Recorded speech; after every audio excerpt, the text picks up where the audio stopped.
This Saturday in Athens, for the first time in 140 days, it will be time to tee it up between the hedges. And when UGA football returns to Athens with the kickoff of G-Day, Sanford Stadium will be ready. Senior Director of Facilities at UGA, Mark Delafichelle, is excited to welcome people back to where the Dogs play.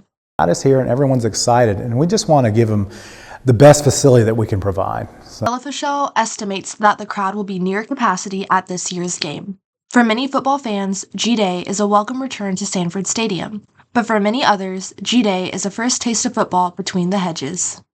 It might be a little different crowd at G-Day, maybe people who don't normally come to the stadium, and we want to really impress them just as much as our regular ticket folks. Delafichelle and his staff have put in a few changes that will be sure to impress spectators old and new alike on Saturday.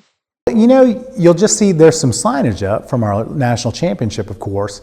There's a 2022 sign up on the east end on the second level along the edge. You'll see that when you come in.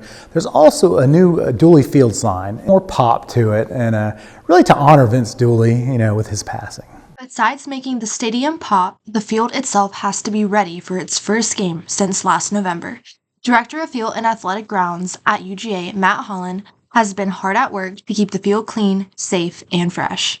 The biggest thing is just stability, making sure when they go to plant or cut, they can, and the grass or ground doesn't give away. Springtime proves to be a challenging time of year to prepare a field. Fluctuating temperatures have been hard on the grass and prevented growth. Holland says that the grass on the field goes dormant if temperatures drop below 50 degrees, which has been common during nights this spring. He has to get creative to keep the grass properly heated. I mean, we have some we call them like growth blankets or frost blankets that try to create somewhat of a greenhouse effect. We also just play around with some dark colored paints. We'll paint the field kind of as blackish green as we can to hopefully trap some heat. That's not the only painting he's done. After being bare for a few months, the hash marks, yard numbers, sidelines, and end zones will get a fresh coat of paint. So, while G-Day may be better known for the return of the Georgia football team, it's also the return of Sanford Stadium. And with a packed crowd and freshly painted field, it will finally feel like Saturday in Athens, back between the hedges. For the Carmical Sports Media Institute, I'm Laney Martin.